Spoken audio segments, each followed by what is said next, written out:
یہ آپ کو پتہ ہے کہ حضرت مولانا عادل صاحب بہت بڑے عالم تھے، 3 زبانوں پر ان کو ایسے قدرت تھی جیسے ان کی مدر لینگویج ہو، انگلش، عربی اور اردو، اور اس کے علاوہ پشتو بھی آتی تھی کہتے ہیں، اور بہت بڑے عالم تھے۔ ملیشیا میں ان کی بڑی قدر تھی، وہاں گورنمنٹ کی طرف سے ان کو ایوارڈ ملا تھا۔ تو اتنے بڑے عالم حضرت مولانا سلیم اللہ خان صاحب جو وفاق المدارس کے سرپرست رہے ہیں، ان کے بیٹے، آپ کو معلوم ہے کہ ان کو شہید کر دیا۔ چند سال ہمارے سکون سے گزرے تھے کہ علماء کا قتل ملک میں رک گیا ہے، لیکن اب وہی سلسلہ دوبارہ شروع ہو گیا۔ اتنے بڑے عالم، ایک مولانا صاحب آج بات کر رہے تھے کہ ملیشیا کی گورنمنٹ کہے گی کہ اس عالم کی ہم قدر کرتے تھے، حالانکہ یہ رہتے کہاں تھے؟ پاکستانی علماء کی نا میں آپ کو بتاؤں، یہاں کی گورنمنٹ کی نظر میں اتنی ویلیو نہیں ہے، اتنی تو میں احتیاطاً کہہ رہا ہوں بالکل بھی نہیں ہے، لیکن یہ علماء کی قدر باہر ملکوں میں، حضرت مفتی تقی عثمانی صاحب کو دیکھ لیں، تو اسی میں حضرت مولانا عادل صاحب بھی، ان کی باہر بہت قدر تھی، کیونکہ لوگ ان کی قابلیت سے واقف تھے۔ ہمارے ہاں تو کسی کی قابلیت جانچنے کا سوائے چند شعبوں میں کوئی اس کے علاوہ کوئی معیار ہی نہیں ہے۔ جعلی ڈگریوں سے لوگ ڈاکٹر بن جاتے ہیں، پی ایچ ڈی ڈاکٹر، اور پتہ نہیں کیا کیا ہو جاتا ہے۔ تو جو صحیح علماء ہیں ان کو تو یہاں لوگ جانتے بھی نہیں ہیں۔ میں نے لوگوں سے پوچھا، مولانا عادل صاحب عام پبلک جانتی بھی نہیں ہے، تو یہ تو یہاں پر یعنی حالت ہے۔ تو ان کو علماء جانتے ہیں، کیونکہ ظاہر ہے بڑے عالم تھے تو ان کو علماء زیادہ جانیں گے۔ تو اللہ نے بہت علم سے، دین کا علم بھی اور دنیا کا علم بھی، اور بڑے بے باک عالم تھے، بہت حق پرست عالم تھے، زبان میں اللہ نے بڑی روانی دی تھی ان کو، اور اللہ پہ اعتماد، توکل، یہ ساری صفات، لیکن آپ دیکھیں کتنے آرام سے ان کو قتل کیا گیا ہے۔ تو اس سے ہمیں کیا سبق مل رہا ہے؟ پہلی بات، انہی حالات کی طرف دوبارہ ہمارا ملک جا رہا ہے جن حالات سے ہم نکلے تھے۔ تو اس میں ہمیں سمجھنا چاہیے کہ یہ کون کر رہا ہے یہ کام، اس کا بڑا مقصد ہے ملک پاکستان میں ابھی امن آیا ہے نا، تو دنیا نہیں چاہتی، جو اصل دہشت گرد ہے نا، بعض لوگ دہشت گرد ہیں، لیکن میں نے بتایا تھا نا ابھی تھوڑی دیر پہلے، لیبل لگا کے برائی کو پروموٹ کیا جا رہا ہے۔ جو بڑا دہشت گرد ہوتا ہے وہ دوسروں پہ دہشت گردی کا لیبل لگا لگا کے انہی کو بدنام کر رہا ہوتا ہے۔ تو اس میں ہمیں سمجھنا چاہیے کہ کون ملک دشمن ہے جو ہمارے ملک میں یہ سازشیں کر رہا ہے، اور اس میں ہمیں جذبات سے مغلوب نہیں ہونا۔ ان کے چاہنے والے بہت ہیں، جذبات میں کوئی ایسا کام نہیں کرنا کہ اسلام دشمن قوتوں اور ملک دشمن قوتوں کو خلفشار پھیلانے کا اور زیادہ موقع مل جائے۔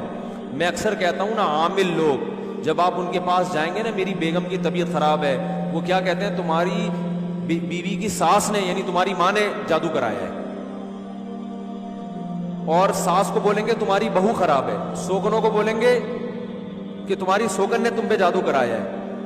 تو ان کا مقصد کیا ہوتا ہے؟ گھروں میں توڑ پیدا کرنا۔ کہیں ایسا نہ ہو کہ ان حالات میں اسلام دشمن قوتیں اور ملک دشمن قوتیں ہمارے جذبات سے کھیل کے کوئی ایسا کام ہم سے کروا دیں، کوئی ایسا بیان جاری کروا دیں جس سے حالات سدھرنے کے بجائے بگڑ جائے۔ تو جذباتی تقریروں سے بھی بچنے کی ضرورت ہے کہ کوئی ایسی جذباتی تقریر نہ کی جائے جس سے آگ لگ جائے معاشرے میں، اور ایک دوسرے کے مذہب کا احترام۔ کسی کے مذہب میں اس کے مقتدا اور رہبر کو گالیاں دینا، ان کو برا بھلا کہنا، یہ دنیا میں کوئی بھی برداشت نہیں کرتا، کوئی بھی برداشت نہیں کرتا۔ تو حکومت کی یہ ذمہ داری ہے کہ اگر کوئی فریق یا کوئی مسلک کسی مسلک کے بزرگوں کو برا بھلا کہہ رہا ہے تو حکومت اس کو کنٹرول کرے، قانون سازی ہو۔ صحابہ کرام کو برا بھلا کہنا یا کسی بھی مسلک کے لوگوں کو برا بھلا کہنا، اس کے بزرگوں کو برا بھلا کہنا جس سے دوسروں کے جذبات بھڑکتے ہیں، تو اس کے خلاف قانون سازی اگر گورنمنٹ کرتی ہے، اس کا مطلب گورنمنٹ ملک کے حالات کو سدھارنے میں مخلص ہے۔ اور اگر نہیں کرتی، آپ کو اجازت ہے کوئی بھی اٹھ کے یوٹیوب پہ کلپ بنا کے کسی کو بھی گالیاں دے دے، اس کا مطلب گورنمنٹ خود حالات خراب کرنا چاہتی ہے۔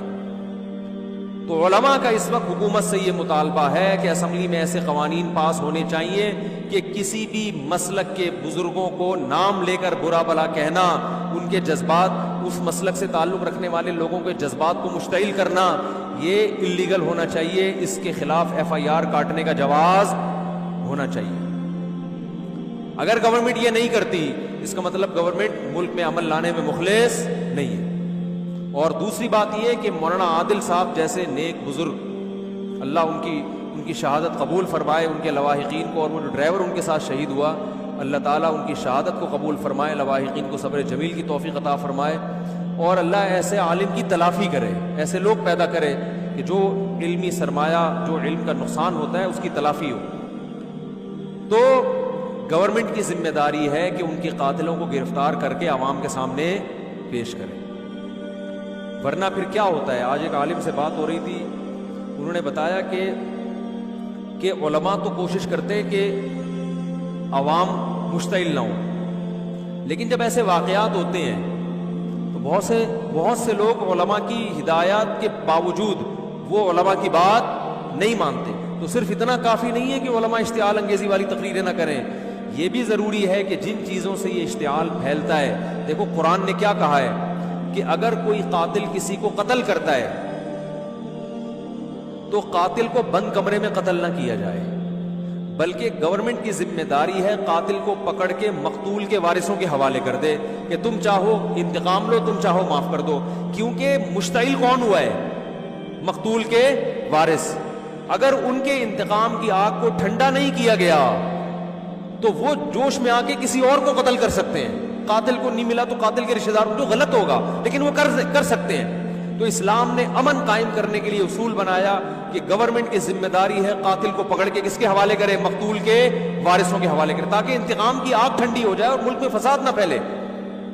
تو یہ بالکل فطرت کے مطابق ایک اسلام نے حل دیا ہے۔ تو گورنمنٹ کی ذمہ داری ہے مولانا عادل اور جتنے بھی علماء اور جتنے بھی لوگ قتل ہوئے ہیں، جو بھی معصوم جانے گئی ہیں، چاہے ان کا تعلق کسی بھی مسلک سے ہو، ان کے قاتلوں کو گرفتار کر کے، کیونکہ یہ ملک کا سرمایہ تھے، یہ کسی خاص خاندان کا سرمایہ نہیں ہے، ایسے لوگ پورے ملک کا۔ حکیم سعید کو جس نے قتل کیا، تو بتاؤ حکیم سعید تو ایک ملک کا سرمایہ تھے نا۔ میں آپ کو بتاؤں گا حکیم سعید کیا تھے، آپ حیران ہوں گے اللہ نے ہمارے ملک میں کیسے کیسے ہیرے پیدا کیے ہیں۔ اتنے بڑے آدمی تھے وہ، کتنے آرام سے کوئی مار کے چلا گیا۔ ایسے ہیرے اگر دنیا کے پاس ہوتے، لوگ حکومتیں ان کی حفاظت کرتی، لیکن ہمارے ہاں کارآمد لوگوں کی حفاظت کا کوئی انتظام نہیں ہے، کچھ بھی نہیں ہے۔ تو اس لیے گورنمنٹ کی ذمہ داری ہے کہ ایسے علماء کے قاتلوں کو حکومت عوام کے سامنے پیش کرے، ان کو عبرتناک سزا دے، تاکہ عوام کے جو مشتعل جذبات ہیں وہ جذبات ٹھنڈے ہوں اور ملک میں انارکی نہ پھیلے۔ تو حکومت اگر یہ کام نہیں کرتی، اس کا مطلب گورنمنٹ خود ملک میں امن لانے میں دلچسپی نہیں لے رہی ہے۔ تو اللہ ان حکمرانوں کو ہدایت دے۔